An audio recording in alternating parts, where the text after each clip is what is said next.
coisas sobre tudo aquilo que nós temos vivido nesses últimos tempos. Temos, como a presbítera Érica falou aqui, nós temos vivido tempos bastante interessantes como igreja, não é verdade?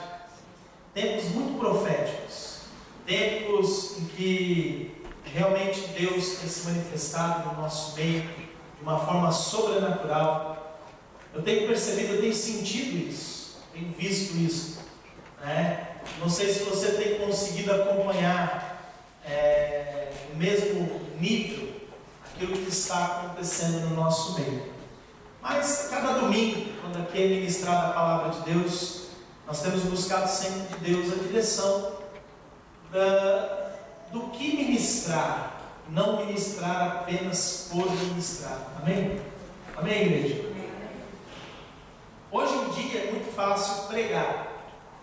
Hoje em dia qualquer pessoa pode pregar. Sabe por quê? Existem 400 mil sermões prontos na internet. Tá vendo? Hoje em dia, uma pessoa pode, se ela quiser, até sem buscar revelação, buscar direção em Deus, ela encontra um bom sermão. Se ela tiver uma boa oratória, né? Se ela souber falar bem, se calhar ela está enganando você. Está entendendo o que eu estou falando? Nós, como comunidade apostólica e profética, temos procurado sempre obedecer a Deus nesse sentido. Eu não quero entregar para você algo, e oro até para que cada presbítero, cada membro da equipe pastoral que vem aqui para cima, nós não queremos entregar para você qualquer coisa.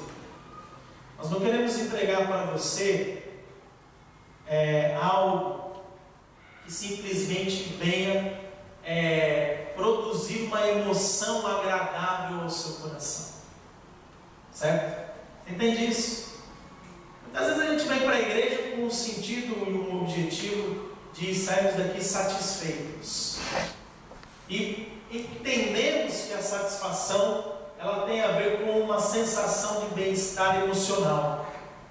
Pensamos que a satisfação tem a ver com este bem-estar emocional. Só que não é isso que nos satisfaz, porque o bem-estar emocional ele vai esvaindo, vai deixando de existir conforme os problemas vêm aparecendo. Você sabe do que eu estou falando.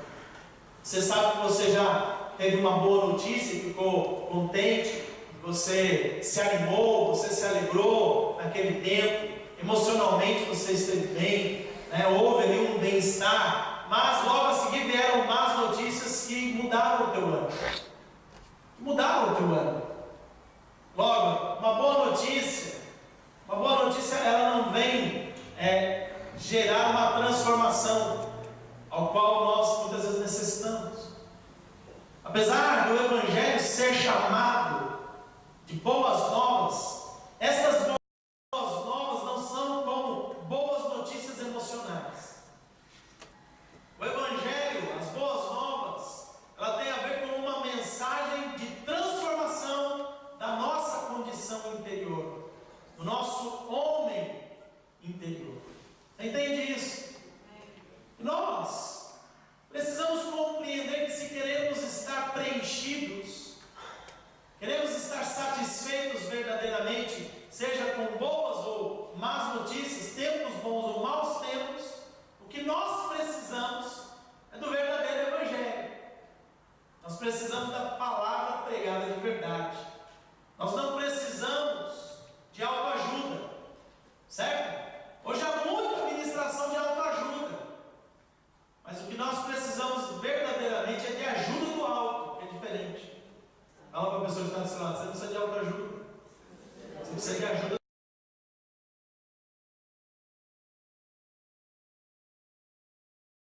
É isso que nós precisamos. E Deus sabe exatamente qual que é o nosso problema. Deus sabe exatamente qual que é a problemática do ser humano. E desde o primeiro momento Ele resolveu tratar com essa problemática, que se chama pecado. Pecado. O nosso problema chama-se pecado. Pecado, uma das melhores definições que eu acho, né, que eu considero, rebelião ativa. Eu sei que as coisas estão erradas, estão más, mas continuo ainda assim praticando-as. Ou indiferença passiva. não sei se aquilo que estou fazendo agrada ou desagrada a Deus, não sei aquilo que Deus requer de mim, mas também não estou preocupado em saber. Não estou querendo ir buscar conhecimento ou sabedoria para saber se aquilo ofende a santidade de Deus. Estou vivendo a minha vida com uma indiferença, e passivamente vou levando dia após dia, acreditando que está tudo bem, porque venho a uma reunião ao domingo de manhã. Irmãos, Deus quer tratar exatamente com isso. Deus quer colocar você no centro da sua vontade. Você crê nisso? Deus quer que você viva no centro da vontade dEle. E viver no centro da vontade do Senhor significa conhecê-lo, significa alinhar-se àquilo que Deus quer. E muitas vezes, para que haja esse alinhamento, nós precisamos ouvir a sua voz, receber a sua direção, que nem sempre a nossa alma se alegrará. Nem sempre serão boas notícias. Nem sempre. Ninguém gosta de ser chamado a atenção. Quem aqui gosta de ser chamado a atenção? Ninguém gosta. Ninguém acha aquilo bom. A gente, depois de um tempo, reflete e vê, não, realmente foi bom, mas na altura ninguém gosta. É verdade ou não é? Ninguém gosta. Isso faz parte de nós somos rebeldes por natureza. Amém ou não amém? Nós gostamos, na verdade, de viver a nossa maneira, gostamos de viver da forma que acreditamos que seja a melhor forma, sem consultar aquele que sabe qual é a melhor maneira de viver. E esse é aquele que nos criou, é o nosso Deus. Ele sabe qual é a melhor forma de você viver, qual é a melhor forma de você conduzir a sua família, qual é a melhor forma que nós podemos conduzir a nossa igreja. Ele sabe, Ele que sabe. Ele é o Senhor da igreja, Ele é o Senhor da nossa casa, Ele é o Senhor da nossa vida. Amém ou não amém? Você crê nisso? E é claro que muitas vezes, quando falamos a respeito de ouvir a voz de Deus e buscar a sua direção, muitas pessoas estão na busca sobrenatural da voz profética ou de alguém que venha dar uma sapateada e dizer: assim diz o Senhor. Mas deixa eu te dizer algo, Deus deixou registrado em sua palavra todo o caminho, toda a direção, toda a orientação necessária para que eu e você venhamos prosperar. Você crê nisso? Você crê nisso? Segura na sua Bíblia um pouquinho assim, ó. Não importa onde ela está, se está no telemóvel, no tablet, ou se é um papel, segura na sua Bíblia. E fala assim, olhando para ela, fala assim: obrigado, Senhor Jesus. Obrigado, Deus, meu Pai. E obrigado, Espírito Santo, por falar comigo, por me dirigir, por me orientar pela Tua palavra, que é a verdade, simples e pura. Olha para ela. A voz de Deus está aí, meu querido. A voz de Deus está aí. Mais forte e brada, mais forte do que a voz de qualquer bom orador. A voz de Deus está aí. A direção do Senhor, ela está aí. E ela é como uma voz de trovão, ou como muitas águas. A voz do Senhor, ela é poderosa. A voz do Senhor não tem a ver com emoções. A voz do Senhor não tem a ver com sentimentos. A voz do Senhor tem a ver com direção. É lindo quando a gente para pensar, que Deus deixou escrita a sua palavra. É lindo quando a gente olha e vê, Deus deixou escrita a sua palavra. Ele, como Criador de todas as coisas, e soberano e poderoso, e pode fazer como quer, da maneira que quer. Deus poderia ter deixado de outra forma, poderia ou não poderia? Deus poderia ter deixado gravado, e seria sobrenatural. Há 4.000 anos encontrar-se algo que se chama gravação. É verdade ou não é? Aí você fala: pastor, isso é impossível. Mas Deus é um Deus do impossível. Ele poderia ter feito de uma forma diferente, e o que é gostoso na comunicação falada é que a gente sente a emoção. É verdade ou não é? Mas na escrita não. Na escrita não. Na escrita, apesar dos pontos, das vírgulas, das exclamações e das interrogações, você pode simplesmente ler de uma forma mórbida. Você pode passar por passagens cheias de emoções e simplesmente lê-la como se não tivesse emoção nenhuma. E aí eu começo a refletir um pouco sobre isso e percebo, é bom que seja escrito. Porque no escrito a gente não pode puxar pelas emoções, como muitas vezes um orador faz. É verdade ou não é? É incrível, e eu sei como pregador, eu sei que dependendo da oratória, se ela for cheia de emoção, o povo se emociona. Amém ou não amém? Se ela for uma oratória sem emoção, por exemplo, eu estou falando agora aqui de uma forma tão tranquila que alguns conseguem até dormir. E eu até costumo dizer para algumas pessoas que estão sofrendo de insônia, põe uma mensagem do pastor. E ela fala assim, mas como, pastor? Eu falo, muita gente dorme. Muita gente dorme. Não é interessante? Agora a grande questão aqui, irmãos, é que nós temos a palavra de Deus e entendemos que a Bíblia é a palavra de Deus. Você encara dessa maneira, você crê que a Bíblia é a palavra de Deus? Você tem convicção disso? No seu espírito que a Bíblia é a palavra de Deus? Você crê que cada palavra que está ali, cada expressão foi mesmo extraído do coração de Deus para nós, hoje, nesse tempo, nessa geração, apesar de ter sido escrito há mais de 2.000 anos atrás, ou 3.000 anos atrás, alguns dos livros, você crê nisso, você tem essa convicção?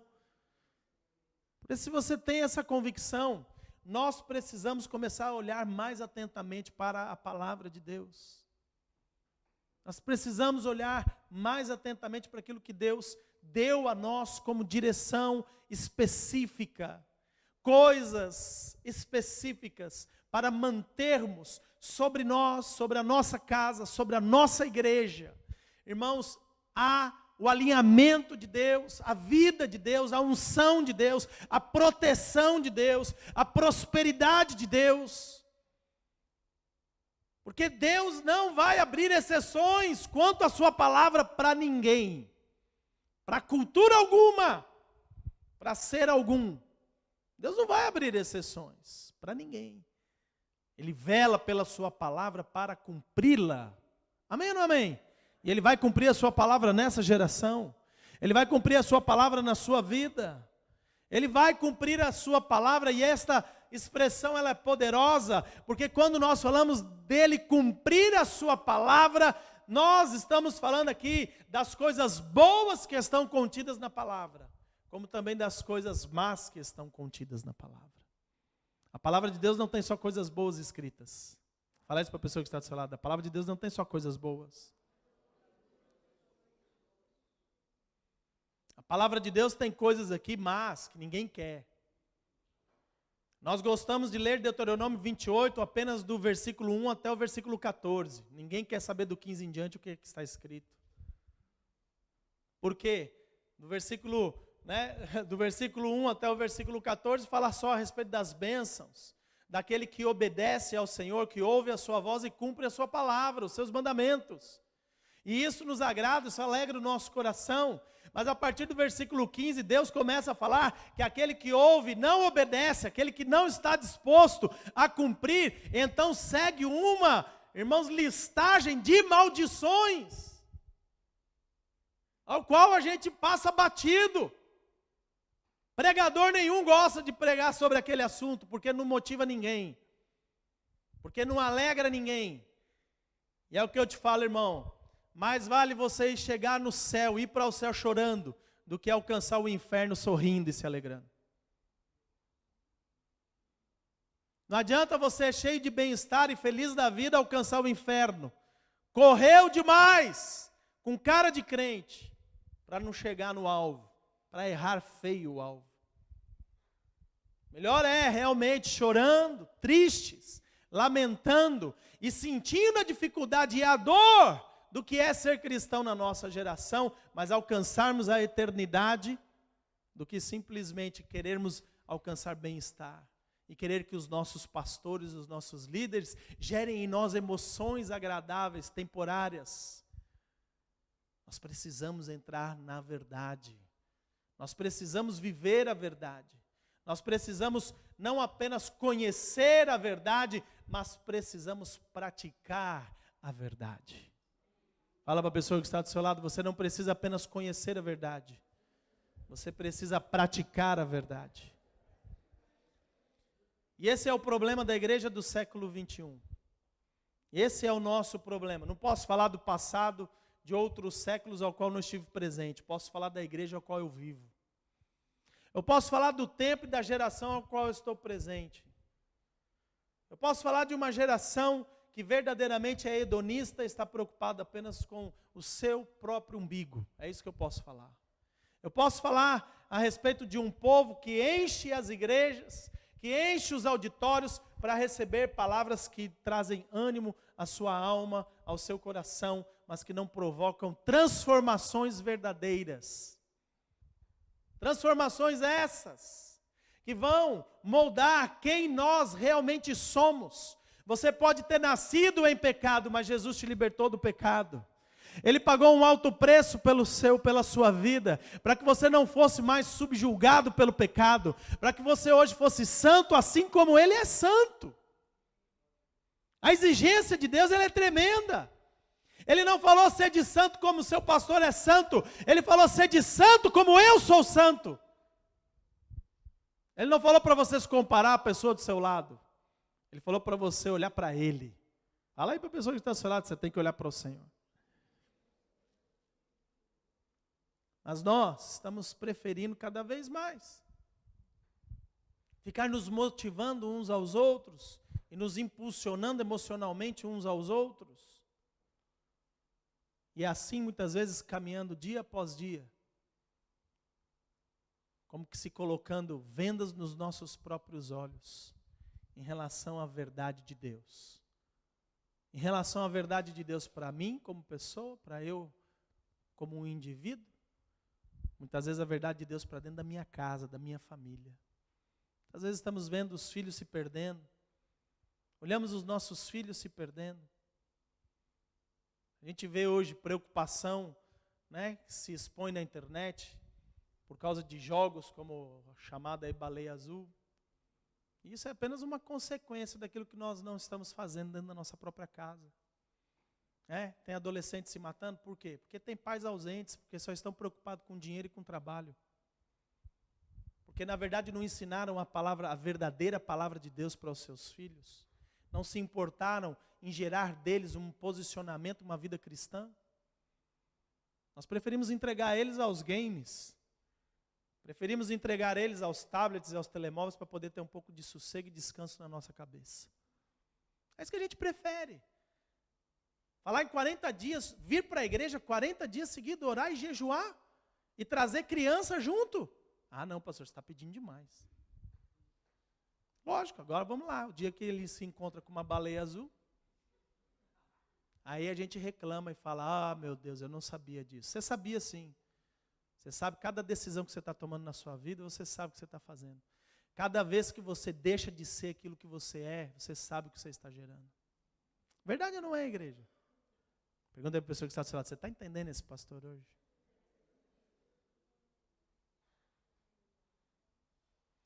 Eu posso falar aqui a respeito dessas coisas, mas posso falar de outras coisas. Eu quero falar da palavra de Deus. Quero falar da palavra de Deus e tenho feito essa introdução, porque o que Deus me incomodou hoje para ministrar a sua vida, me incomodou também. Me incomodou muito. Me incomodou porque eu sou pregador há pelo menos 20 anos. Esse ano faço 20 anos de ministério, para você ter uma ideia. Eu e minha esposa. 20 anos de Portugal, 20 anos que fui ungido pastor. Né? A igreja faz menos, a igreja faz 15 anos, mas eu já sou pastor há 20 anos. Há 20 anos que eu prego a palavra de Deus. Há 20 anos que eu estou nessa terra ministrando. E muitas vezes, irmãos, depois de 20 anos pregando a palavra, detalhe, pregador, pastor, hoje sou apóstolo. Antes de ser pregador, pastor ou apóstolo, eu era um cristão. Praticamente eu fui parar dentro da igreja, tinha 4 anos de idade. Aprendi as músicas dos crentes. Aprendi os livros dos crentes, como que se você perguntar para as nossas crianças, eles sabem. Assim, tem muito conhecimento da palavra, sim, mas conhecimento não basta. Conhecimento não transforma, se você não estiver disposto a aplicá-lo na sua vida. Se não estiver disposto a aplicar ele na sua vida, o conhecimento se torna em nada. Você sabe que existe a luz, mas se você não tomar a atitude de apertar no interruptor para acender a luz, você vai viver no escuro, querido. Você está entendendo o que eu estou falando? O que está faltando em nós é atitude. Uma atitude de olhar para a palavra de Deus com olhos de ver e crer de que aquela é a verdade para as nossas vidas. E Deus é tão bom. Fala isso para a pessoa que está falando. Deus é tão bom. Deus é misericordioso. Deus, Ele nos ama. Deus é um Deus que alegra o nosso coração, porque mesmo diante de tantas coisas erradas que nós fazemos, mesmo diante de tantas más decisões que nós tomamos, mesmo diante de tanta rebeldia e rebelião, Ele ainda olha para nós e com amor eterno nos ama e mais uma vez fala, volta para mim. Esse tipo de conversa que nós estamos tendo aqui, é simplesmente para te dizer algo aqui, ó. O nosso Deus é um Deus de segunda oportunidade. E você precisa abrir logo os teus olhos antes que seja tarde demais. Você precisa crer exatamente que o Deus da Bíblia, Ele é verdadeiro e a sua palavra é a verdade. Crer. Não apenas conhecer, mas crer, porque quando você crer de verdade, você vai aplicá-la na sua vida. Eu estava orando a Deus sobre o que ministrar às nossas vidas hoje. E uma das coisas que batia muito forte no meu coração tinha a ver com algo que eu falo, como cristão já de mais de 40 anos, eu mesmo nunca prestei atenção sobre isso. E Deus me ministrou. Nós tivemos um culto semana passada que para mim foi top. Um culto maravilhoso. E para você, não sei se foi também. Para mim foi muito gostoso, muito profético, muito ativador. E nós temos vivido isso domingo após domingo. Cada domingo Deus vem trazendo uma experiência nova. E até eu usei uma expressão, não sei se foi domingo passado ou domingo retrasado, eu falei assim, que até eu me preocupo sobre o que pregar aqui nessa igreja. Está ficando difícil pregar. Está ficando difícil pregar por quê? Porque Deus está nos revelando e nos ministrando coisas tão profundas, coisas tão poderosas, coisas tão maravilhosas que nos gera transformação, que eu falo, se a gente chegar aqui hoje com aguinha, com açúcar, os crentes vão olhar e vão falar assim, E aí eu fico, toda semana eu falo, Deus, eu quero estar na crista da onda. Eu quero ministrar de acordo com a sua vontade. Eu quero, na verdade, não gerar emoções, nem fazer espetáculos. Eu quero ministrar a tua palavra que transforma. Aí então Deus começa a gerar coisas no nosso coração, coisas que geram transformações até mesmo em nós. E como nós tivemos um culto poderoso na semana passada, de Páscoa, não é?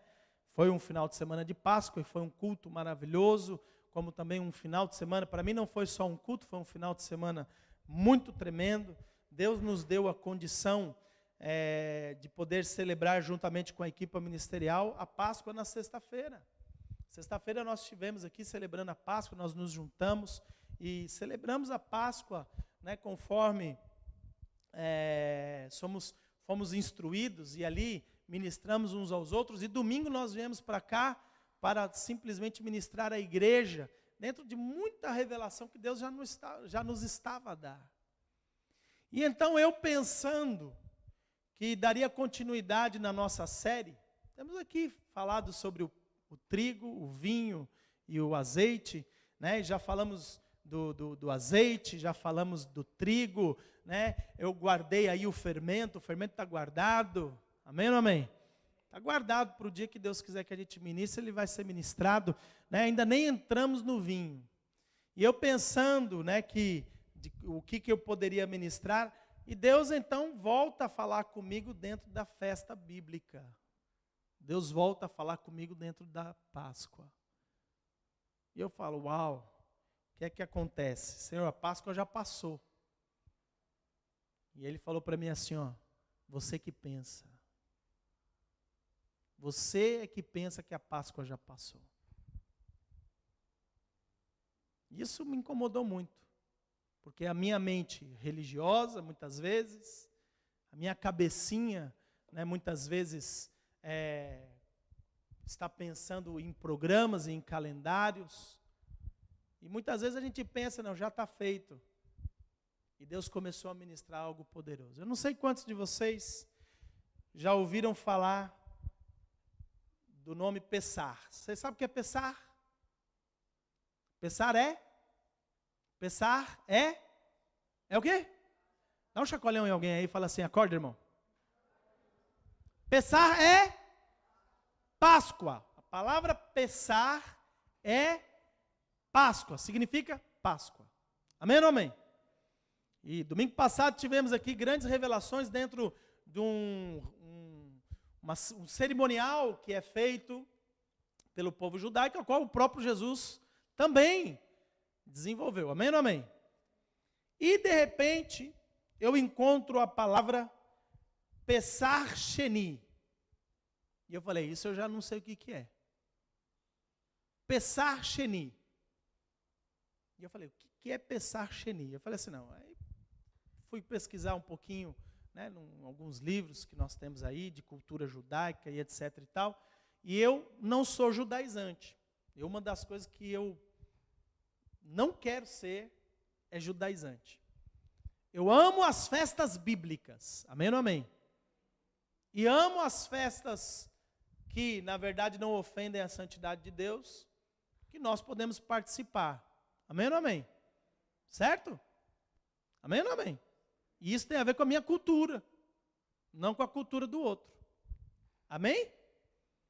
Então eu sou bíblico, eu gosto de comemorar as festas bíblicas e acabo por descobrir isso, já é uma revelação antiga que Deus é festeiro. Deus ama festas, Deus tem 70 festas estabelecidas na Bíblia. 70 por ano. 70 festas por ano. Já parou para pensar o que é você, por 52 semanas, você comemorar 70 festas? E vou dizer mais ainda, tem festas bíblicas que duram 7 dias, 14 dias. Fala sério. É melhor que festa cigana, irmão. É verdade ou não é? Quando nós olhamos para a palavra de Deus, não estou falando cultura judaica, palavra de Deus, nós vamos descobrir que o nosso Deus é festeiro. E nós vamos descobrir mais uma coisa, em relação ao porquê que Deus ama tanto as suas festas e as suas celebrações. Porque o nosso Deus é um Deus inteligentíssimo. O nosso Deus, ele sobrepuja qualquer ser humano em inteligência. Você pode encontrar um dos maiores pensadores da nossa era, irmãos, ou desses últimos 2 ou 3 séculos, pode ter certeza, Deus sobrepuja em muito mais a sabedoria deste homem. O nosso Deus é inteligentíssimo. Ele sabe e conhece todas as coisas. E por ser um Deus inteligente, o nosso Deus também é um Deus que gosta de partilhar conhecimento. Tudo aquilo que você viu criado, pode ter certeza, nasceu no coração de Deus. Amém ou não amém? O nosso Deus, ele é inteligente, e por ser inteligente e gostar de partilhar conhecimento, ele também é estratégico. E ele pega cada uma destas festas e transforma em grandes celebrações didáticas. Celebrações que nos ensinam princípios. Celebrações que nos revelam coisas profundas. Celebrações essas que mostram o caráter de Deus, a santidade de Deus, o poder de Deus, a obra de Deus. Cada uma das festas que o Senhor estabeleceu como suas festas, Ele está ensinando ao seu povo o seu melhor, para que o povo dele viva o seu melhor. As festas de Deus são festas didáticas. E aí a gente começa a ver, uau, que maravilhoso! Cada festa do Senhor nós estamos aprendendo algo bom para nós. Cada festa do Senhor, Deus está se revelando para nós, como também está revelando a sua obra, os seus feitos, não só o que Ele fez no passado, como o que Ele está fazendo hoje nas nossas vidas, como também aquilo que Ele fará no futuro. A própria Páscoa é um exemplo disso. Quando você ouve falar dos 4 cálices, você vai vendo Deus falando a respeito de cada cálice, a sua obra sendo feita até o final, até o dia em que Ele voltará e restaurará todas as coisas. Que poderoso! Didática, ensino em forma de celebração. Uau! Maravilhoso! E eu paro para pensar nisso. E começo a pensar, avaliar, e percebo que as outras festas também têm o mesmo sentido. Começo a perceber, por exemplo, que o Brasil se transforma num país tão sensual, por quê? Porque a sua maior festa, ela ensina a sensualidade, a promiscuidade, a pornografia. Você está entendendo o que eu estou falando? Fala para a pessoa que está do seu lado, fala assim, ó, festas ensinam. Festas ensinam.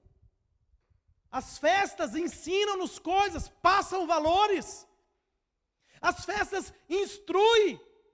Eu tenho chegado a algumas conclusões bastante interessantes na minha vida, de uns tempos para cá. Eu nasci num lar que era católico, mas que se converteu ao Senhor Jesus. E cresceu dentro de uma estrutura cristã, evangélica, um excelente pastor, uma excelente igreja, mas que não tinha o conhecimento que hoje nós temos a respeito de tantas coisas bíblicas. E nunca meus pastores me falaram sobre a importância de Israel, das festas bíblicas. Nunca. Não era matéria, não era disciplina, não era ensino, não era. Mas Deus, pela sua infinita sabedoria, começou a ministrar os nossos corações e nos mostrar nesse tempo a importância dessas festas, porque não ensina apenas o povo de Israel, ensina a nós. Estas festas são festas do povo santo, e eu pergunto, tem povo santo aqui? Se há um povo santo aqui, esse povo deve aprender as coisas que as festas santas ensinam. Mas nós tomamos decisões, não apenas de abandonar os nossos filhos nos games, mas também de ensinar eles as festas pagãs. Nós ensinamos eles o Natal, nós ensinamos sobre Pai Natal, nós ensinamos sobre árvore de Natal, nós ensinamos sobre coisas antibíblicas até, irmãos, e que geram expectativas malignas no coração das pessoas. Verdade ou não é? Sim ou não? Ah, pastor, fala para o crente abrir mão desse tipo de festa. Fala. Ah, pastor, isso é uma ofensa. Isso é uma ofensa. Nós ensinamos os nossos filhos a respeito de princípios de Páscoa com coelhos e ovos de chocolate. E eu fui percebendo algo. Essa Páscoa para mim foi bastante interessante, essa especificamente falando. Porque eu decidi junto com a minha família e a família daqueles que têm me apoiado nesse ministério mais intensamente, eu decidi nós juntarmos as nossas famílias e nós celebrarmos a Páscoa na sexta-feira. E eu descobri algo bastante interessante, as minhas filhas não me pediram ovo de chocolate. Eu fiquei prestando atenção um pouco sobre isso, né? Veio à minha cabeça, não me pediram. Caso eu estava conversando com alguém da própria família e entramos um pouco nesse assunto, eu falei, e as meninas já comeram bastante ovo de chocolate? Eu falei assim, nem lembraram que isso existe. Sabe por quê? Porque eu não ensino esse tipo de festa para ela. Demorei. Eu já comi muito ovo de chocolate. Se você me der eu parto ele e como na mesma. Não tem problema nenhum em comer chocolate. Oro, quebra a consagração e como na boa. Amém? Mas tem que ser bom. Se for marca ruim, já não... Você está me entendendo? Você está entendendo o que eu estou falando aqui? A questão aqui não está no ovo, no chocolate. A questão está no princípio que está sendo ensinado. O que é que nós estamos ensinando aos nossos filhos? Eu comecei falando da baleia azul, mas eu te digo, cada festa que você leva ele a comemorar, que é pagã, você está ensinando algo para ele. Você está ensinando algo. Quem fala dos seus filhos, fala dos seus netos. Quem fala dos filhos, dos netos, nós podemos falar a respeito de nós como igreja. O que é que nós estamos ensinando? E aí eu, dentro disso tudo, comecei a me aperceber algo. Existe algo na Bíblia que se chama Pesach Sheni. E aí você fala, mas o que é isso, pastor? O que é um Pesach Sheni? E eu então deixei os livros e fui olhar na Bíblia. O que a Bíblia fala sobre isso? Porque mais do que um autor, que pode ser judeu ou judaizante, eu preciso encontrar referências e bases na Bíblia. E descobri que a Bíblia fala sobre essa festa, que é intitulada Pesach Sheni, que significa segunda Páscoa. Uou! Segunda Páscoa? Segunda Páscoa? Aí eu te pergunto aqui, quantos tem aqui mais de 5 anos de igreja evangélica? Quantos aqui já ouviram falar de segunda Páscoa? Se nem a primeira a gente comemora como deve ser, imagina falar de segunda, pastor. E eu falei, meu Deus do céu, mas o que é isto? O que é isto? E fui buscar conhecimento, e fui buscar na palavra de Deus o que significa, e fui percebendo que essa Páscoa, ela tem tão simplesmente como objetivo dar a nós, dar ao ser humano uma segunda oportunidade. Eu falo, santo Deus. Quem é que precisa de uma segunda oportunidade? Quem é que precisa de uma segunda oportunidade? É aquele que na primeira errou. É aquele que na primeira falhou. É aquele que na primeira não atingiu o alvo. É aquele que na primeira não acertou como deveria ter acertado. Aí eu falo, como Deus é poderoso. Nas suas próprias festas, Ele vem mostrando para nós quem Ele é na sua essência. Ele é um Deus que mesmo quando você falha, mesmo quando você erra, mesmo quando você não acerta o alvo, Ele te dá uma segunda oportunidade. Uau! Deus é misericordioso, igreja. Deus olha para nós e Ele não olha para os nossos erros com o intuito de tão simplesmente nos condenar naquele momento. Ele olha e fala, meu filho, minha filha, se arrependa e volta para mim. Uau! Onde que Deus ensina isso? De que forma que Deus ensina isso? Com uma festa. Com uma festa. Deus mostra através de uma festa que Ele é um Deus de segunda oportunidade e que anseia ter uma aliança com o seu povo, uma aliança eterna. Uma aliança com base em arrependimento e aceitação. Deus te aceita, meu querido, quando você se arrepende. Deus te aceita. Deus te aceita. É maravilhoso, porque cada uma das festas bíblicas e judaicas que nós vamos vivendo e vivenciando e experimentando, vai nos conduzindo a uma revelação cada vez mais crescente do Senhor. Vai nos fazendo entender melhor a sua obra em nós e o que nós podemos alcançar nele e esperar dele para a nossa geração. Que poderoso! Festas bíblicas. Por isso que eu e você, por isso que a comunidade apostólica e profética, ela tem que tomar uma decisão na sua vida, de ser uma igreja que comemora festas bíblicas. Por isso nós temos que, irmãos, nos esmerar, abrir mão da nossa culturinha pagã, para absorver uma cultura do reino, não é uma cultura judaica, uma cultura do reino. Uma cultura onde Deus fala, eu tenho as minhas solenidades, festas do Senhor. Como está lá no livro de Levíticos, capítulo 23, ele fala, o meu povo celebrará as minhas festas, festas essas que são santas. Festas santas ensinam sobre santidade. Carnaval ensina sensualidade. Festa do Senhor ensina santidade. Natal ensina idolatria, consumismo. Festa do Senhor ensina santidade.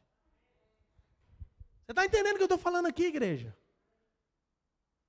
Você está entendendo agora assim, eu e você, não são eles que estão lá na salinha agora, eu e você somos responsáveis. Eu e você somos responsáveis. E deixa eu te dizer aqui, ó, Deus colocou no meu coração ministrar você hoje nisso, para que você entenda, há uma segunda oportunidade para você. Deixa eu te falar uma coisa, nós dizemos tanto que cremos na palavra de Deus, nós dizemos tanto que Ele é o nosso Senhor, que Ele é o nosso Deus, nós dizemos tanto isso, e nós percebemos isso na prática. Nós percebemos, por exemplo, o quanto que muita gente nem valorizou o dia de Páscoa, em celebrar com a sua igreja, com o Senhor, com a família de Deus. Não, sei lá onde é que você estava. Aí você pega e fala, mas pastor, o que isso tem de mais? E eu te digo, se você ler a Bíblia, você vai descobrir que o Senhor falou assim, que esse tipo de festa é algo para o seu povo celebrar, e é como um estatuto perpétuo. O que é perpétuo? Para sempre. Então vai ter Páscoa no céu. Tremendo isso, né? Jesus não falaria que beberia de novo lá no reino, se não houvesse o cálice. É tremendo isso.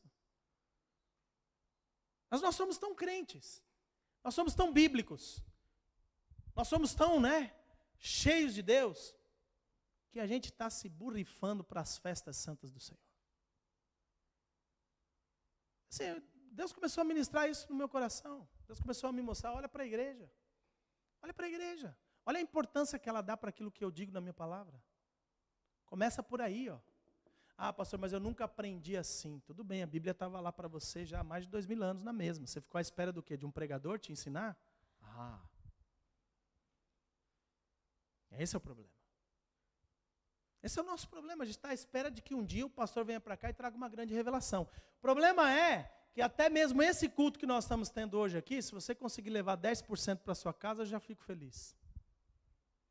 O que você está precisando é entender e encontrar na palavra de Deus, aquilo que te traz vida verdadeiramente. Você está muito distraído. Você está muito preocupado com as coisas desse tempo, dessa geração e deste mundo. Você está muito preocupado e perdendo tempo com coisas que nunca vão resolver os teus problemas efetivamente. Porque o maior problema que precisa ser resolvido se chama pecado. Indiferença passiva. Deixa eu te falar uma coisa. Não é só aquele que não quer ouvir de Deus aqui e não entra dentro da igreja que é indiferente passivo. Também é nós que temos a palavra e não a lemos, não a estudamos, não buscamos nela a revelação para o nosso dia a dia. O Senhor colocou como festa santa, como estatuto perpétuo, como uma ordenança, como a própria presbítera Josi falou aqui, perguntou, você sabe o que é uma mitzvah? A mitzvah é uma ordenança.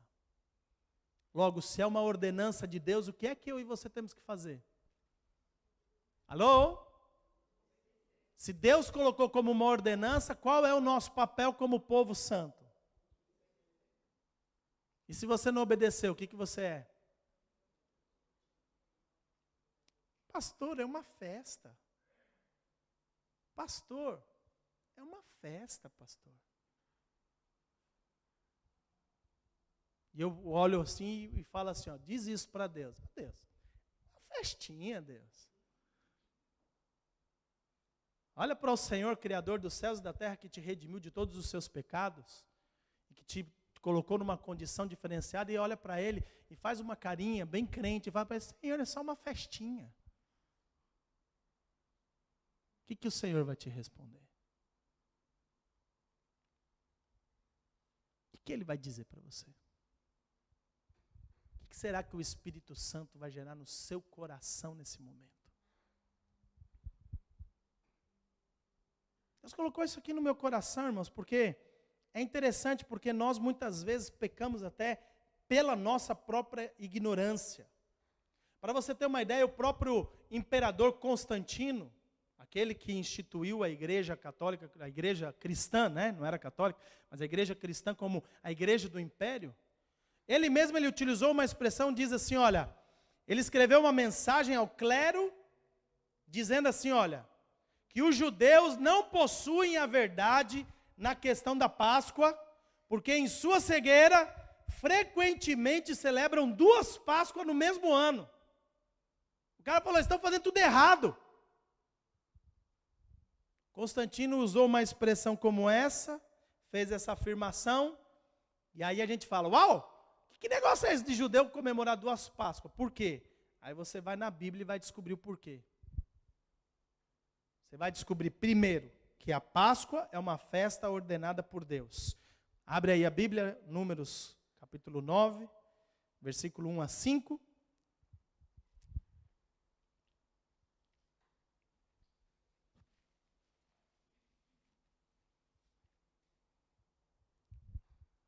E diz assim: falou o Senhor a Moisés no deserto do Sinai, no 2º ano da sua saída da terra do Egito, no 1º mês, dizendo que os filhos de Israel celebrem a Páscoa a seu tempo determinado. A Páscoa tem um tempo determinado a celebrar. Ela tem o seu momento para ser celebrado. Ali diz, no dia 14 deste mês, pela tarde, a seu tempo determinado a celebrareis, segundo todos os seus estatutos e segundo todos os seus ritos, a celebrareis. Disse, pois, Moisés aos filhos de Israel, que celebrassem a Páscoa. Então celebraram a Páscoa no dia 14 do 1º mês, pela tarde, no deserto do Sinai, conforme tudo o que o Senhor ordenara a Moisés. Assim fizeram os filhos de Israel. Então aqui nós vemos, é uma ordenança. Deus estabeleceu a forma como deve ser feita, e o povo no deserto, sem condições, sem saneamento básico, celebrou a Páscoa do Senhor. Aí então o que acontece? Nós vamos descobrir, a partir do versículo 6 até o versículo 8, nós vamos descobrir algo. Houve alguns que estavam imundos pelo corpo de um homem morto, e no mesmo dia não podiam celebrar a Páscoa. Era uma ordem de Deus, quem estivesse tocando num corpo morto não podia celebrar a Páscoa. Calhou, morreu um parente, morreu alguém da família naqueles dias, e ele não pôde celebrar a Páscoa. Pelo que se chegaram perante a Moisés e perante a Arão, aquele mesmo dia. E aqueles homens disseram-lhe, imundos estamos nós pelo corpo de um homem morto. Porque seríamos privados de oferecer a oferta do Senhor a seu tempo determinado, no meio dos filhos de Israel? Você entendeu aqui a questão deles? Isso aqui me fez um clique. Eles foram, pela própria lei, proibidos de celebrar aquela festa. Quem tocasse num corpo morto naqueles tempos não poderia comer da Páscoa, não poderia celebrar da Páscoa. Olha só. E estes homens, infortúnio da vida, morreu alguém e eles tiveram que enterrar aquela pessoa, eles tiveram que tocar em corpo morto, não ia deixar lá apodrecendo na tenda, não é verdade? Foram lá, tocaram no corpo morto, ficaram imundos e foram impedidos de celebrar a Páscoa. Aí eu vou dizer uma coisa aqui, no momento que a gente está vivendo, século 20, você é um crente do século 20, fala, esse ano não deu, né? Que pena. Para o ano a gente faz. O que tem? É só uma festinha. Mas esses homens chegaram diante de Moisés, chegaram diante de Deus e falaram assim, Moisés, é complicado, pá. Não sou eu o responsável. Morreu ali o fulano, eu tinha que enterrar ele. E agora eu fico impedido de celebrar a festa do Senhor. Eu estou impedido de celebrar esta festa santa. Moisés, tem que encontrar um meio, porque eu não posso deixar de celebrar uma festa como essa. Aqui me mostra, olha a importância. Olha o coração desses homens, de insistir, porque eles sabiam o valor que essa festa tinha aos olhos de Deus e para a própria vida deles. Não tinha a ver apenas ao Senhor, tinha a ver com o próprio futuro deles. Eles tinham uma revelação. Dá um cutucão em alguém e fala assim, se calhar é isso que te falta. Se calhar você está na igreja, você anda na igreja, você vive na igreja, mas você não tem revelação daquilo que verdadeiramente nós estamos vivendo. Esses homens no meio do deserto, irmãos pagando preço, eles podiam ter falado, deixa para o ano que vem a gente faz. Mas eles não, insistiram, eu preciso celebrar essa festa. Eles viram aquilo como uma necessidade. Porque havia uma revelação. O meu Deus ordenou. Eu fui impedido, não foi culpa minha. Veja bem, não foi culpa minha, eu fui impedido. Não vamos nem falar daqueles que a culpa é sua mesmo, né? Vamos deixar esses de lado. Eu fui impedido. Moisés, não pode ser assim, alguma coisa precisa ser mudada. Moisés, então, ele diz àqueles homens: esperai, e eu ouvirei o que o Senhor vos ordenará. Moisés não falou, vamos dar um jeitinho, gente. Não deu, né? Às vezes me lembra alguns casos, sabe? Às vezes a gente passa por situações como essa, né? A gente ministra a ceia mais cedo, a gente pega os crentes de surpresa, a gente pega assim, logo cantou a primeira música, vai e já ministra a ceia. Um monte de gente não toma ceia. Por quê? Porque só chega depois do louvor. Aí, então, o pessoal fica preocupado com aquela... Mas, olha, não vai ministrar a ceia o pessoal que chegou depois? Vamos dar um jeitinho, né? Vamos dar um jeitinho. O pessoal fica preocupado em resolver situaçõezinhas e dar jeitinho. Moisés falou assim, vamos ouvir o Senhor? Deixa eu te falar uma coisa, se Deus mandar a gente ordenar, se Deus ordenar a gente ministrar a ceia antes de cantar a primeira música, você não chegou, perdeu. Aí, se calhar você pensa, tudo bem, pastor, mês que vem eu tomo, não tem jeito não. É assim que o crente valoriza os princípios do Senhor. É assim que ele valoriza. É dessa forma. O crente do século XXI, ele não está entendendo que ele está lidando com um Deus que é chamado Deus Todo-Poderoso, Criador dos céus e da terra. Ele não está entendendo que ele está lidando com um ser magnânime. Ele está lidando com um ser que é digno de toda adoração, de toda exaltação, de todo louvor. Ele não está entendendo que ele não está lidando com um coleguinha de trabalho ou de escola. Ele está falando com um Deus Todo-Poderoso e não é de qualquer maneira. Ele não está percebendo. Mas essa é a cultura do século XXI.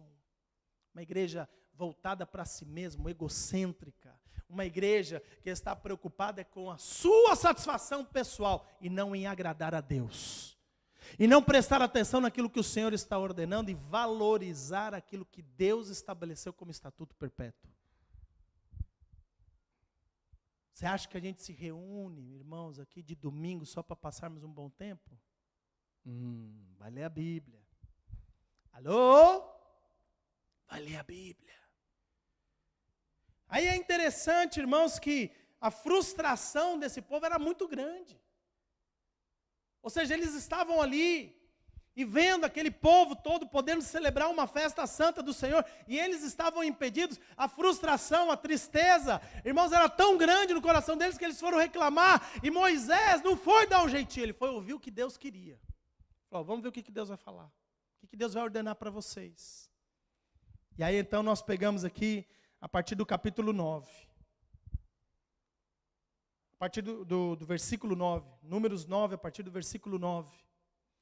Então falou o Senhor a Moisés, dizendo: fala aos filhos de Israel, dizendo: quando alguém entre vós, ou entre as vossas gerações, for imundo por causa do corpo morto, que era o caso daqueles homens, ou se acharem jornada longe de vós, está em viagem, teve que resolver os problemas, está vendo? Resolveu, teve que ir para outro lado, fazer outras coisas. Diz a eles, contudo ainda celebrará a Páscoa do Senhor. No segundo mês, no dia 14 de tarde, a celebração. Com pães asmos e ervas amargas a comerão, dela nada deixarão até amanhã, e dela não quebrarão osso algum, segundo todo o estatuto da Páscoa a celebrarão. Pessah Sheni. Foram impedidos de celebrar a primeira? O Deus da segunda oportunidade, que dá valor às suas festas. Deus não olhou para eles e falou assim, fala para eles não ligar não, ano que vem tem outra. Fala para eles não se importar não. Não, Deus falou assim, mês que vem, se preparem, se organizem, se preparem, porque vocês vão celebrar a Páscoa como se fosse no mesmo dia, da mesma forma. Uau! Isso me chamou a atenção, porque eu comecei a perceber, foi aí que eu comecei a perceber a importância que Deus dá às suas festas.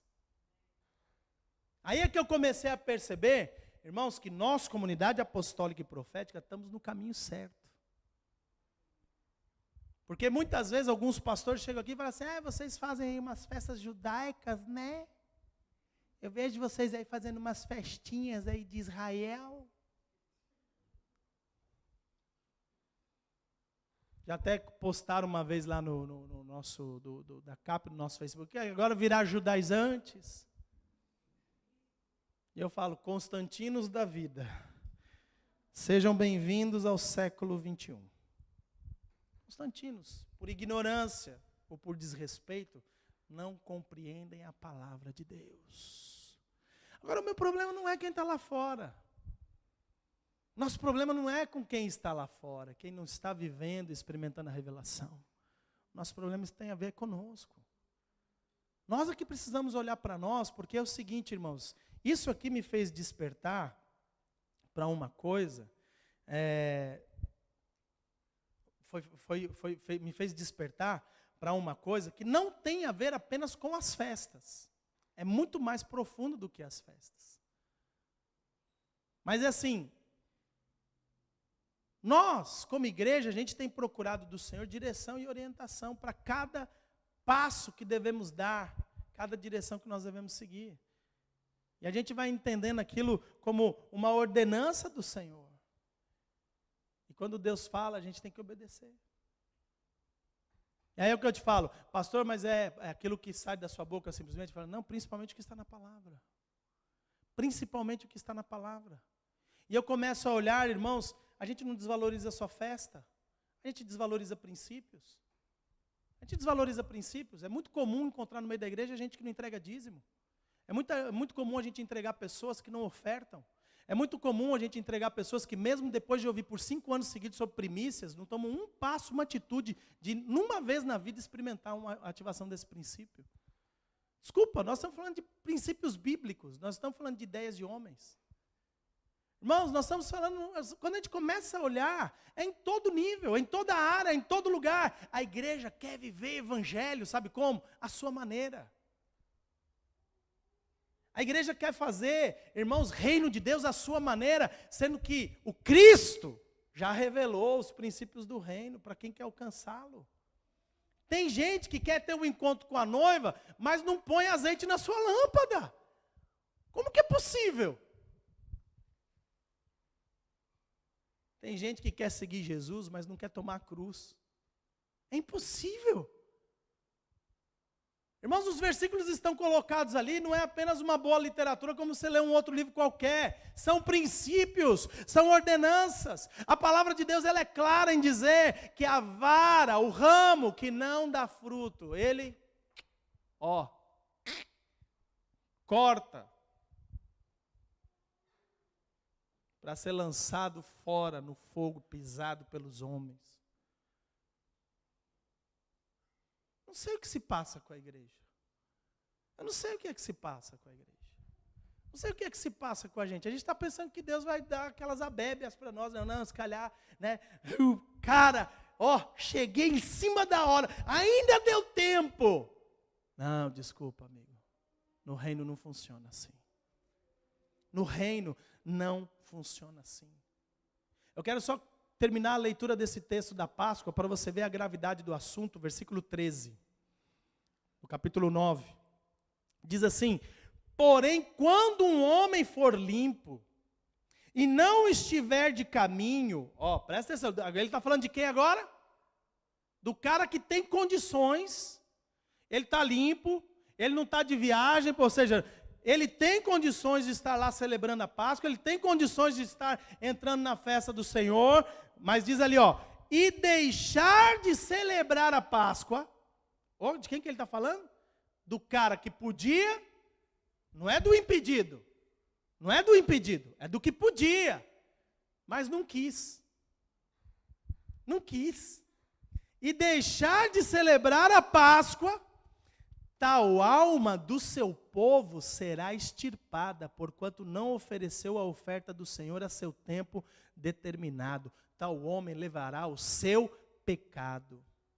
E quando um estrangeiro peregrinar entre vós e também celebrar a Páscoa ao Senhor, segundo o estatuto da Páscoa e segundo o seu rito, assim a celebrará. Um mesmo estatuto haverá para vós, assim para o estrangeiro, como para o natural da terra. Opa! Então quer dizer que a Páscoa não é só para o judeu, é para o estrangeiro também. Bem-vindo ao barco. Bem-vindo ao barco. Não sei se você prestou atenção aqui nesses últimos versículos, irmãos. Por iniciativa própria, não por impedimento de alguém. Você não fez, Deus coloca bem claro, teu problema continua sendo o mesmo, amigo. Pecado. Pecado. Pecado. Parece uma coisa banal, não parece? Parece uma coisa sem sentido. Parece uma coisa que, pastor, o que uma festa vai acrescentar para a minha vida? Pastor, o que isso vai mudar na minha história, na minha família, na minha condição financeira, material? Pastor, o que isso pode realmente mudar? Aí, eu quero te lembrar de Ezequias. O livro de 2 Crônicas, no capítulo 30. Ezequias foi um rei que foi muito usado por Deus para trazer restauração. Diz a palavra de Deus que ele logo no primeiro ano, no primeiro mês do seu reinado, ele já abriu as portas do altar, do templo, que estava sendo usado como despensa, como armazém. Ele falou, não, nós precisamos restaurar. Fala comigo, restauração. Fala para a igreja, fala assim, olha, restauração. Ezequias foi um rei usado para trazer restauração. Diz que este rei, irmãos, ele começou a ler os estatutos do Senhor e ele chegou a uma conclusão. Estava próximo os dias de celebrar a Páscoa. E aí então ele falou, nós precisamos celebrar essa festa. É festa santa do Senhor. Já nós não estamos falando mais de Moisés e de... Irmão, está percebendo? Estamos falando de anos mais tarde. Ezequias, filho de um rei corrupto. Ele recebeu uma revelação. A palavra de Deus é para ser cumprida. E ele então começa a restaurar todas as coisas e chega à conclusão: é tempo de celebrar festa santa, estatuto perpétuo do Senhor. Vamos nos santificar, vamos nos preparar. Só que daí então, irmãos, eram tantos sacerdotes fora da sua posição. Eram tantos levitas, irmãos, que já tinham se desencaminhado, já tinham resolvido fazer outra coisa da vida, deixar de ser aqueles que instruíam ao Senhor. Vamos procurar um emprego para o outro lado, vamos fazer outra coisa, porque isso aqui está tudo bagunçado. Mas Ezequias falou, chama esses caras de volta, vamos posicionar cada um deles no seu lugar. Vamos santificá-los, vamos purificá-los, vamos fazer segundo a lei do Senhor, segundo os seus estatutos, porque nós precisamos celebrar esta festa santa. Sabe o que aconteceu? Quando a gente começa a ler 2 Crônicas capítulo 30, sabe o que aconteceu? Ezequias percebeu que não ia dar tempo, não ia dar tempo de celebrar a Páscoa, no tempo determinado pelo Senhor. Ele chegou junto com a liderança, ele chegou junto com outros homens que estavam ali, que conheciam também a palavra. Eles olharam e falaram, não vai dar tempo. E aí olha só, lá em 2 Crônicas, capítulo 30, versículo 1 a 3. 2 Crônicas, capítulo 30, versículo 1 a 3. Diz assim: passados esses acontecimentos, Ezequias ordenou que mensageiros fossem por todo Israel e Judá, e escreveu também cartas a Efraim e a Manassés, convocando-os a comparecer à casa do Senhor em Jerusalém, para celebrarem juntos a Páscoa, em honra do Senhor, Deus de Israel. É engraçado a gente ver a palavra honra aqui.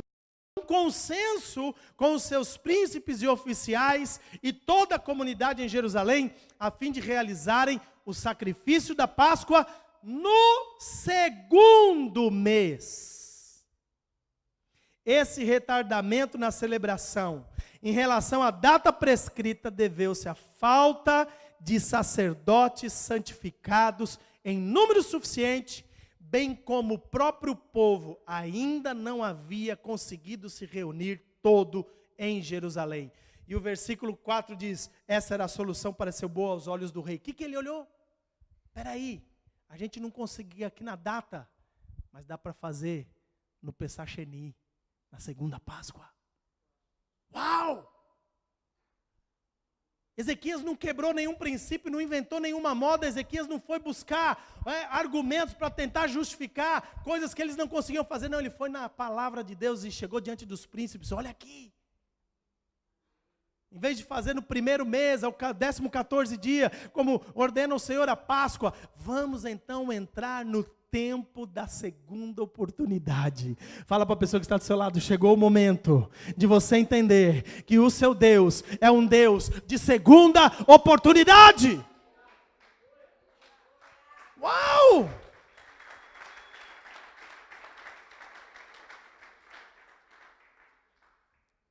Eu gosto de alguns versículos que estão espalhados. Põe o capítulo inteiro aí para mim, faz favor. Eu gosto de alguns versículos que estão espalhados por aqui. Eu quero só chamar a sua atenção sobre alguns pontos. Ali diz no versículo 5, na parte B, diz assim, muitos não celebravam de acordo com o que estava escrito. Fala, não é só de hoje não. Nesse tempo aqui, celebravam, mas celebravam a sua própria maneira. Pastor, eu celebro a Páscoa, pastor, eu não tenho problema porque eu celebro a Páscoa, mas é a minha maneira. Opa, a festa não é tua, a festa é do Senhor. Não é a tua maneira, é a maneira dele. Presta atenção, abre os teus olhos. Que evangelho que estão te ensinando? Que pregação que você anda ouvindo? O meu Deus é o Deus que ordena e deseja que os seus filhos cumpram a sua palavra. Ele vela para que ela se cumpra. Irmãos, é interessante que a exortação do próprio Ezequias, ele começa a falar, não sejam como os vossos pais, não sejam como os vossos antepassados. Lá no versículo 7 ele fala que foram infiéis, que foram desleais. Lá no versículo 8 ele fala, não sejais teimosos. E sabe o que eu percebo? Que o problema da igreja de hoje em dia é exatamente esse: infidelidade, deslealdade e teimosia. Teimosia. Eu aprendi sempre assim, pastor. Eu não vou mudar agora, só porque você está falando. E eu falo, problema seu. Problema seu. Estou querendo aqui abrir os teus olhos para que você entenda, porque muita gente, veja lá, olha lá, versículo 10, põe aí para nós aí. Os mensageiros visitaram cidade por cidade, Efraim, Manassés, e chegaram até Zebulon, mas o povo riu e zombou deles, e até os fez passar por grande humilhação. Que a gente fala assim, esses caras, não, peraí, como se calhar aqui em algum coração pode estar alguém falando, não, esse pastor é meio doido. Se calhar lá dentro você deve estar rindo. O que esse cara está pregando? E eu vou te falar o que eu estou pregando, o que Deus mandou te dizer nessa manhã. É isso que eu estou pregando. Pode rir no seu interior, pode aí você acreditar que isso não passa de uma fachada, mas o que eu estou te dizendo é assim, é o momento certo de você acordar, porque eu não sei se o nosso Deus é um Deus de terceira oportunidade. De segunda eu sei que Ele é, porque Ele deu uma segunda chance para Jonas, Ele deu uma segunda chance para Sansão, Ele abriu uma segunda festa para aqueles que estavam impossibilitados de ir. Agora, nunca vi Deus falar de uma terceira oportunidade. Por isso é hora de você abrir os olhos, meu amigo. Que tipo de evangelho você está querendo viver?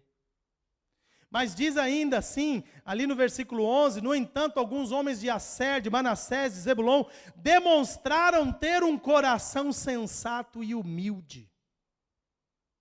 Quem é que obedece ao Senhor?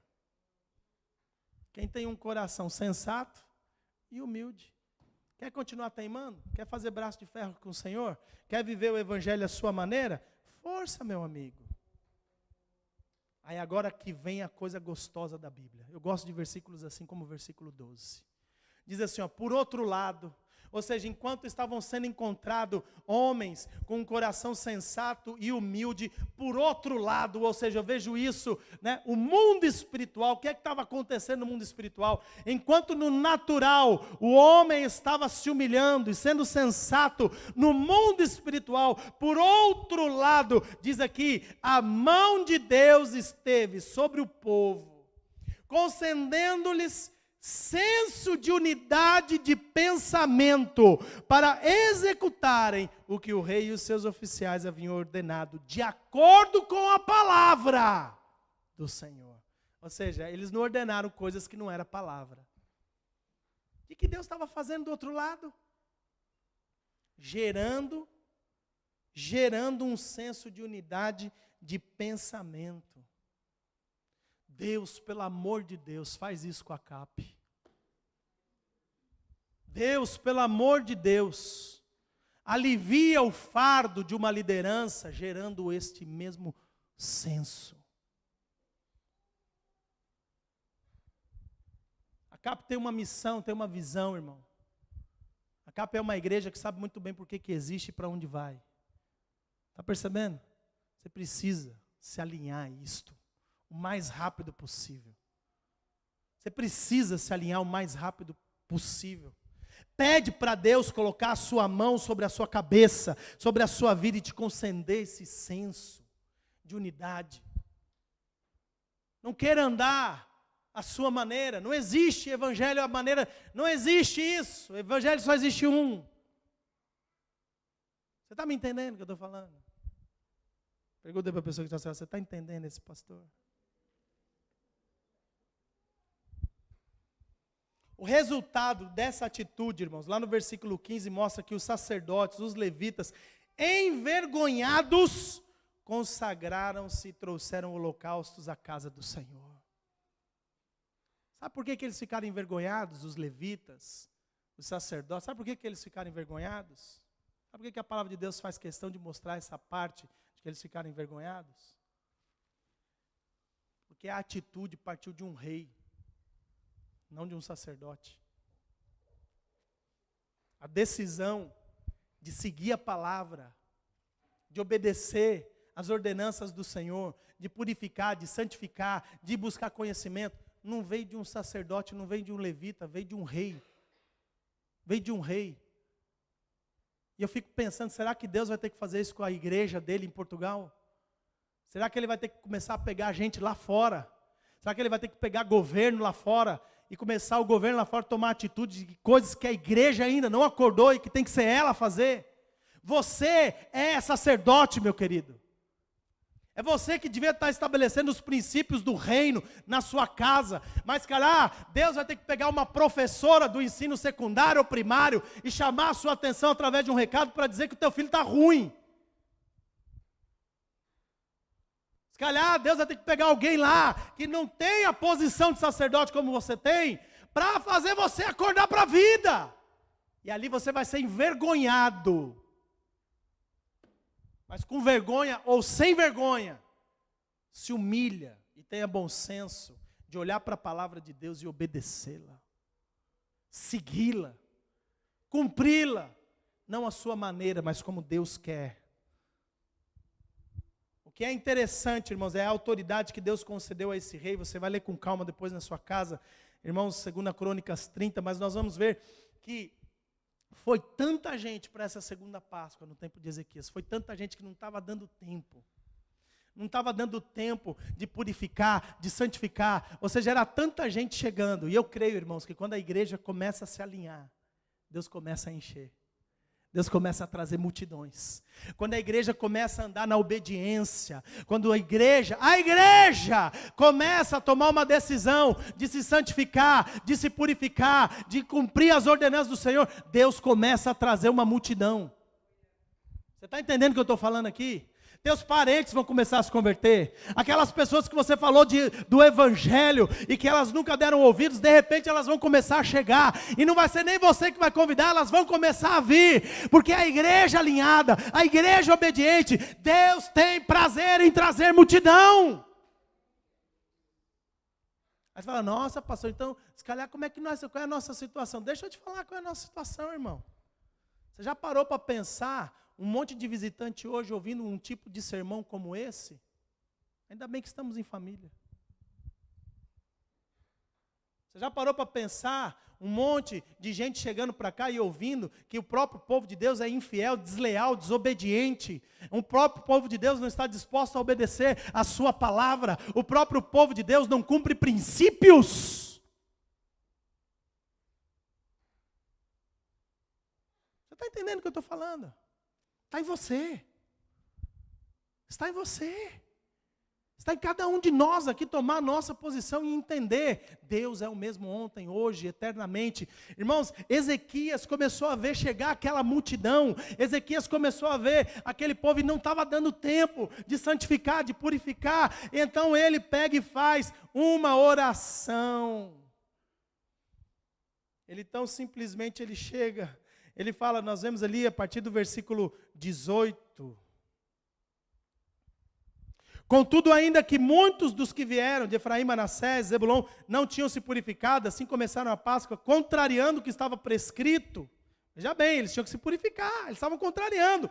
Todavia, Ezequias orou por eles, suplicando, Senhor, na sua imensa bondade, na sua misericórdia, que se digne a perdoar o erro e o pecado de todo aquele que sinceramente inclina o seu coração para buscar a Deus, o Senhor, o Deus dos nossos antepassados. Quem orou dessa maneira? O rei.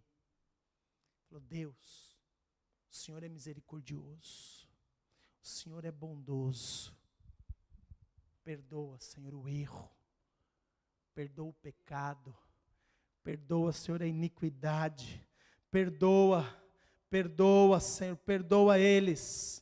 E diz o versículo 20 que o Senhor ouviu o apelo e a oração de Ezequias e não castigou o povo. Sabe qual é a minha oração hoje por vocês? Por nós. Por muitos de nós que estamos vivendo um evangelho muito fraco demais. Perdoa, Senhor, pela sua misericórdia, pela sua bondade, perdoa, Senhor. Perdoa, Senhor. Perdoa por sermos muitas vezes religiosos demais. Perdoa-nos, Senhor, por sermos muitas vezes picuinhas demais. Perdoa-nos, Senhor, por sermos muitas vezes, ó Deus, hedonistas demais, concentrados em nós mesmos demais. Perdoa-nos, Senhor. E vem, Pai, restaurar os nossos corações para sermos como homens e mulheres que verdadeiramente te buscam de todo o coração. De todo o coração. E aí, para responder a tua perguntinha final, o que tem, pastor? É só uma festinha. O que isso pode transformar a minha vida, pastor? Está lá no versículo 27. Diz assim, ó, que os sacerdotes e os levitas levantaram e tomaram uma posição para impetrarem a bênção ao povo, para liberarem a bênção ao povo. E Deus os ouviu. E a oração deles chegou aos céus. A santa habitação do Senhor. Se Deus está falando que é nesse momento que Ele ouviu, eu pergunto, se calhar antes não ouvia. Mas foi nesse momento, quando eles tomaram uma decisão de celebrar a festa do Senhor, obedecer a sua ordenança, cumprir os seus mandamentos, alinhar o seu coração com a sua palavra, eles receberam a segunda oportunidade. Ezequias teve um dos reinos mais prósperos dos reis de Judá. Sabia disso? Eles tiveram mantimentos em abundância. A Páscoa deles durou 14 dias, não 7 apenas. A festa era tanta, a celebração tanta. Irmãos, o regozijo desse povo era tanto, porque eles sabiam, estamos nos alinhando com a vontade de Deus. Eu falei, Deus, por que essa palavra para nós hoje? Por que essa ministração ao coração da igreja hoje? Porque, irmãos, nós estamos vivendo momentos muito proféticos.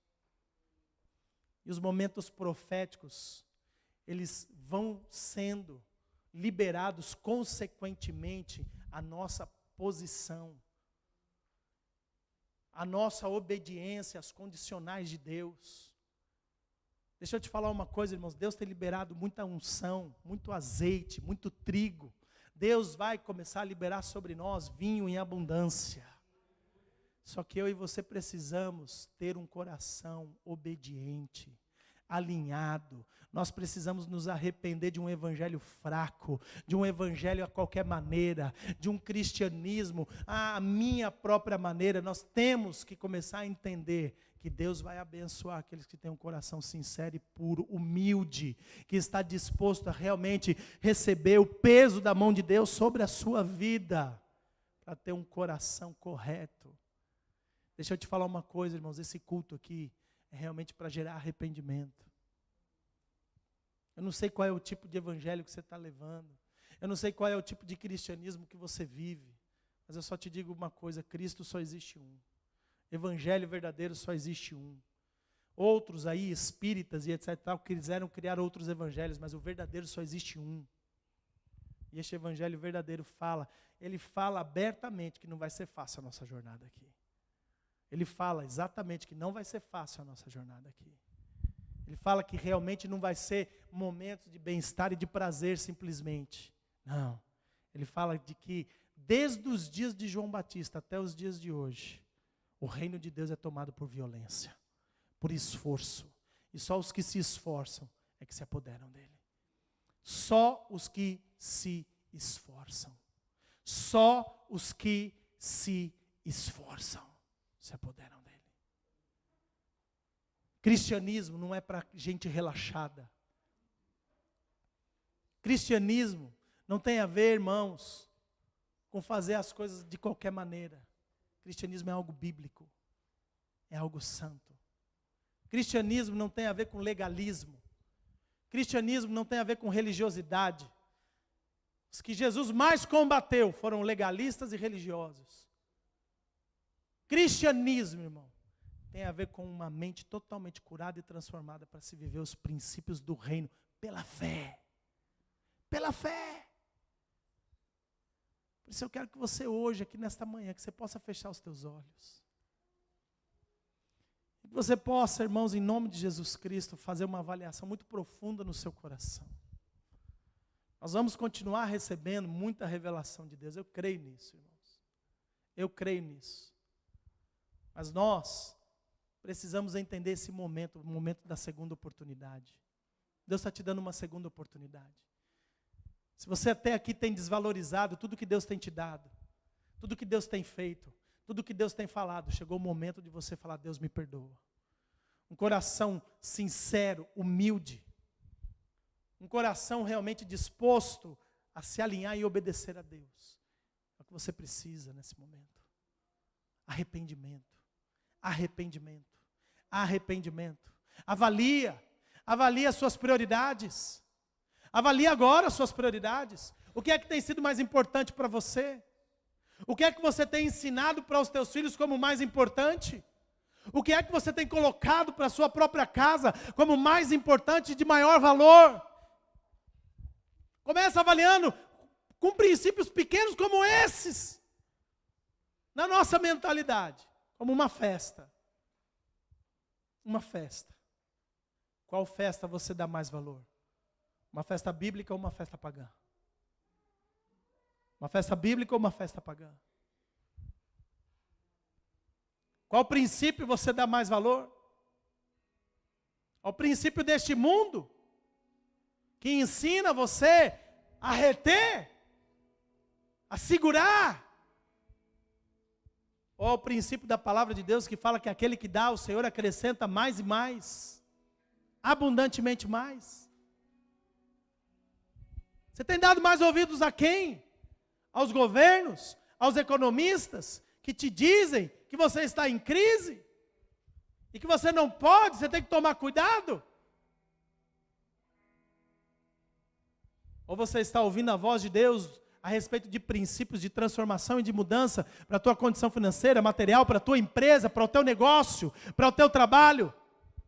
Muitas coisas estão amarradas, porque você mesmo tem amarrado. Você é o responsável. Você é o responsável. Você mesmo é aquele que dá o nó. E depois você ora para Deus tirar o nó. E Deus está te falando hoje, tira o nó da desobediência da tua vida.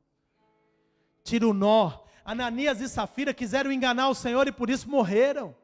Mentiram ao Espírito Santo e morreram. Não minta mais ao Espírito Santo.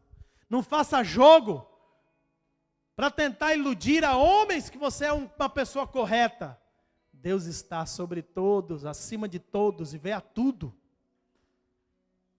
Você pode enganar seu cônjuge, pode enganar seus filhos, pode enganar o seu pastor, pode enganar a liderança da sua igreja, mas Deus você não engana. Deus conhece muito bem teu coração.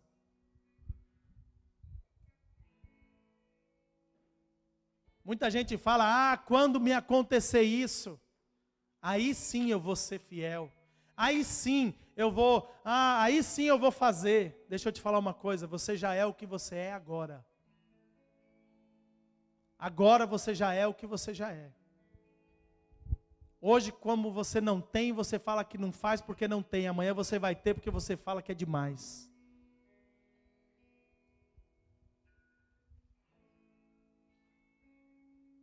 Muita gente fala, não tenho tempo. Para as coisas de Deus, realmente você nunca tem tempo.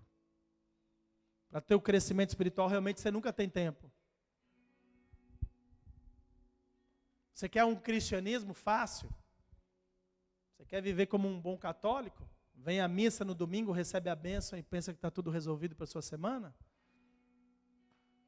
Você vai receber a mesma bênção que o católico. Deus tem mais para você. Deus fala que o conhecimento evita de você morrer. Deus fala que o entendimento evita que você ande transtornado. Se você desse valor e importância, a importância devida a determinadas coisas, você ajustava o seu estilo de vida. Você ajustava o seu estilo de vida. Você ajustava os seus padrões de vida. Você abandonava os teus vícios. Você abandonava as coisas que não te acrescentam nada. Você abandonava tudo aquilo que não te dá valor, apenas prazer, para viver uma vida de valor, mesmo que ali você não encontre prazer. Chegou o momento, igreja, momento do arrependimento.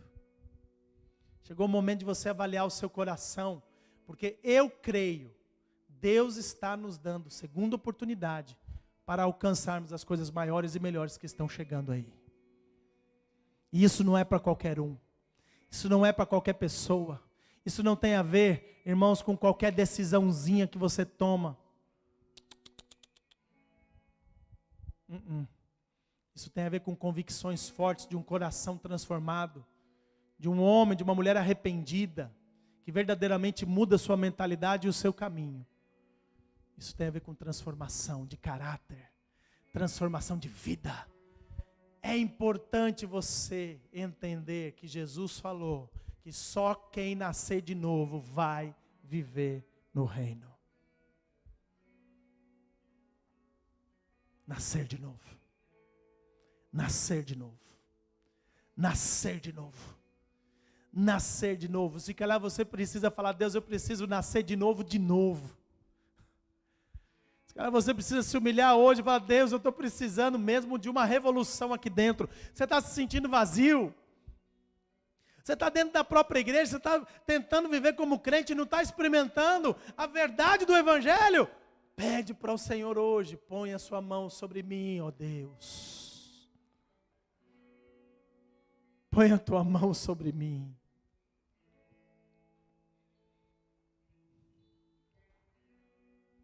Hoje é tempo de segunda oportunidade. Hoje é tempo de segunda oportunidade. Espírito Santo de Deus, nós liberamos esta palavra hoje, Senhor.